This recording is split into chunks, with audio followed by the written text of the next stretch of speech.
दिल्ली में नई सरकार बनी तो प्रभाव कहां कहां पड़ा। बात कर लेते हैं सबसे पहले बिहार की।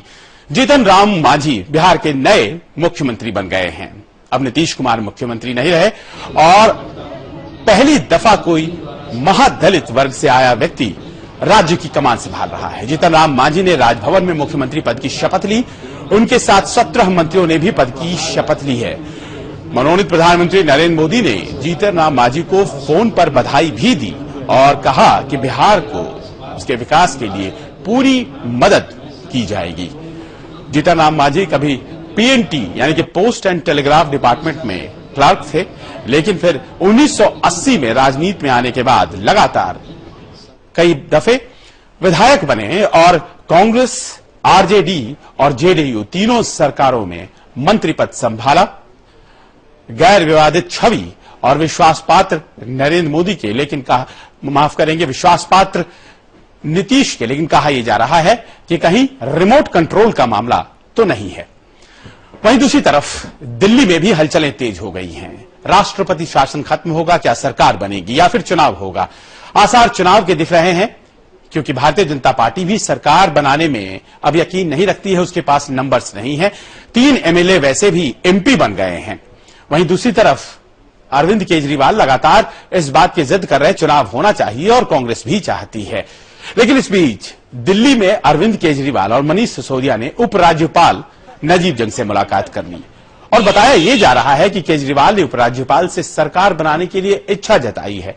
ऐसा क्यों हो रहा है? क्योंकि उनके पास आंकड़े नहीं हैं और कांग्रेस ने बड़ा स्पष्ट कह दिया है, हम आपको वो भी सुनवाएंगे कि हम मदद नहीं देंगे। लेकिन दिक्कत यह है कि केजरीवाल के जो विधायक हैं वो फिलहाल चुनाव नहीं चाहते हैं और इसीलिए शायद अपने विधायकों के दबाव में आकर के केजरीवाल गए होंगे। उन्होंने मुलाकात की है, लेकिन प्रदेश कांग्रेस कमेटी ने कहा है कि किसी भी कीमत पर कांग्रेस आम आदमी पार्टी को समर्थन नहीं देगी और इस पर न तो कोई विचार है, न ही विचार का कोई प्रस्ताव है और जनता को धोखा दिया गया है। और इस कारण से अरविंद केजरीवाल को दोबारा मुख्यमंत्री नहीं बनाया जा सकता है, क्योंकि आम आदमी पार्टी दरअसल अरविंद केजरीवाल के नेतृत्व में बीजेपी की बी टीम की ही तरह काम कर रही है। एक तरफ अपने विधायकों के दबाव में अरविंद केजरीवाल और वो चाहते हैं लगभग सरकार बनाना, क्योंकि सूत्र ऐसा ही बता रहे हैं। वहीं दूसरी तरफ कांग्रेस कह रही है कि हम उन्हें समर्थन नहीं देंगे, तो चाह के भी क्या अरविंद सरकार बना सकते हैं। और ऐसे में मामला लगता है चुनाव की तरफ बढ़ता जा रहा है।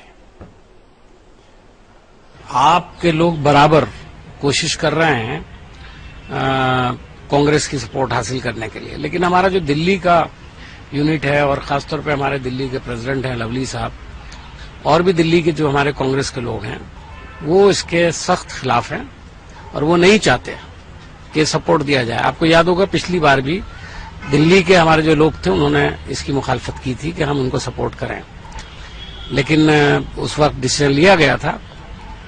तो अभी तक तो सिचुएशन यही है और जहां तक हमारे जो इंचार्ज हैं शकील अहमद साहब, मेरा ख्याल ये है कि वो भी इस हक में नहीं है कि सपोर्ट जो है वो दिया जाए आपको। दिल्ली में 7 लोकसभा सीटें हैं और 7 पर आप जानते हैं भारतीय जनता पार्टी विजय रही है और 7 पर आम आदमी पार्टी दूसरे नंबर पर आई है, कांग्रेस तीसरे नंबर पर आई है। तो ऐसे में अगर चुनाव जल्द होते हैं तो नतीजे क्या आएंगे? क्या वो भारतीय जनता पार्टी के हक में जाएंगे? और ऐसे में आम आदमी पार्टी या कांग्रेस चुनाव की ओर जाने के लिए क्या बहुत उत्साहित सचमुच होंगे या फिर मिलजुल कर फिर से सरकार बनाई जा सकती है? संभावनाएं क्या टटोली जा रही है, आने वाले दिनों में पता चलेगा। वैसे खुद आम आदमी पार्टी नेता और पूर्व मंत्री गिरीश सोनी ने कहा है कि आम आदमी पार्टी को सरकार नहीं बनानी चाहिए।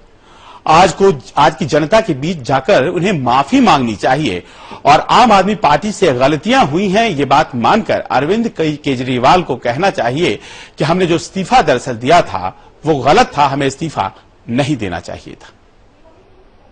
नहीं, हमारे हिसाब से हमें सरकार नहीं बनानी चाहिए और सरकार जो पब्लिक ने हमारे एक तरह से खिलाफ वोट दिया है तो हमारा कोई हक नहीं बनता। हमें तो पब्लिक से माफी मांगनी चाहिए कि हमने जो गलतियां की हैं शायद हम उसे सुधार लें और इस काबिल बने कि दोबारा हम, क्योंकि हमारी नीयत में तो कोई शक है ही नहीं, नीयत हमारी खराब है नहीं। केजरीवाल पर यह बयान, ये कटाक्ष और केजरीवाल, जिन्होंने अब से कुछ दिन पहले वाराणसी में टक्कर देते हुए नरेंद्र मोदी को कहा था कि वो हार रहे हैं, लेकिन आज हालात ये कि अपने ही विधायक उनके उठाए गए कदमों का विरोध कर रहे हैं। और स्थिति ये कि इस तरह के प्रभाव हमें अगर बिहार में दिख रहे हैं, हमें अगर दिल्ली में दिख रहे हैं, तो फिर उत्तर प्रदेश भी कहीं ना कहीं नरेंद्र मोदी की सरकार बनने से प्रभावित है, वहां की राजनीति प्रभावित है। और उत्तर प्रदेश की सियासत, जहां पर समाजवादी पार्टी और बहुजन समाज पार्टी अपेक्षाकृत प्रदर्शन नहीं कर पाए हैं, बुरा प्रदर्शन हुआ है, तो राजनीतिक दलों में थोड़ी बहुत उथल पुथल दिखाई पड़नी थी और वो पड़ रही है। उत्तर प्रदेश की अखिलेश सरकार ने कल की बैठक में हार की समीक्षा के बाद आज 36 राज्य मंत्री का दर्जा प्राप्त लोगों को बर्खास्त कर दिया। लोकसभा चुनाव में समाजवादी पार्टी की करारी हार के बाद मुख्यमंत्री अखिलेश यादव ने इन मंत्रियों को बर्खास्त किया है, क्योंकि इनके हलकों में, इनके इलाकों में कहीं भी समाजवादी पार्टी को वोट नहीं मिले थे। और इनमें अनुराधा चौधरी हैं, अनीस मंसूरी हैं और नरेंद्र भाटी भी हैं। आपको याद होगा दुर्गा शक्ति नागपाल वाली कहानी। और नरेंद्र भाटी, जो कि गौतम बुद्ध नगर के सपा नेता, उन्हें भी राज्य मंत्री का दर्जा मिला था, उनसे भी ले लिया गया है। लेकिन दूसरी तरफ बहुजन समाज पार्टी में भी हार की समीक्षा के लिए लखनऊ में बैठक हुई, लेकिन बैठक के शुरू होते ही हंगामा हो गया। और बीएसपी के इतिहास में यह पहली बार है कि जब मायावती बैठक ले रही हों और उस वक्त पार्टी दफ्तर में इस तरह की तस्वीरें आपको देखने को मिले, वरना वहां बहुत डिसिप्लिन है, वहां बहुत ही ज्यादा सख्त शासन है। लेकिन मांग लेकर पहुंचे समर्थक और धक्का मुक्की और मारपीट की गई और कुछ लोगों ने जबरदस्त पिटाई भी कर डाली उन लोगों की जो हंगामा कर रहे थे। लेकिन इन सब के बीच बहुजन समाज पार्टी की आज जो बैठक हुई है, उसमें सभी इकाइयां भंग कर दी गई हैं बीएसपी सुप्रीमो मायावती के द्वारा और एक नए सिरे से सभी इकाइयों का गठन होगा। फिलहाल जो नेतागण पार्टी पदाधिकारी बने हुए थे, उन सबों को हटा दिया गया है। बीएसपी और एसपी, समाजवादी पार्टी और बहुजन समाज पार्टी, दोनों में उथल पुथल और नए फैसले सामने आ रहे हैं।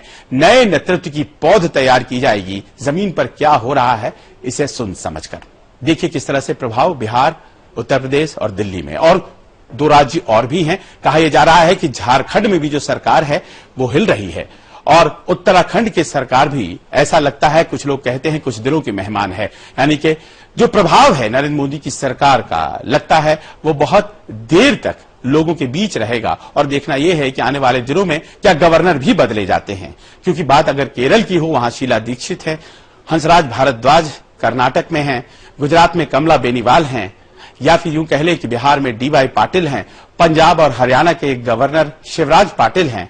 क्या इन सबों को बाहर का रास्ता दिखाया जाएगा? अमूमन इस तरह से ही होता है। देखना है आखिरकार नरेंद्र मोदी क्या करते हैं गवर्नरों के मामले में। आज बस इतना ही, कल आपसे होगी फिर मुलाकात। नमस्कार।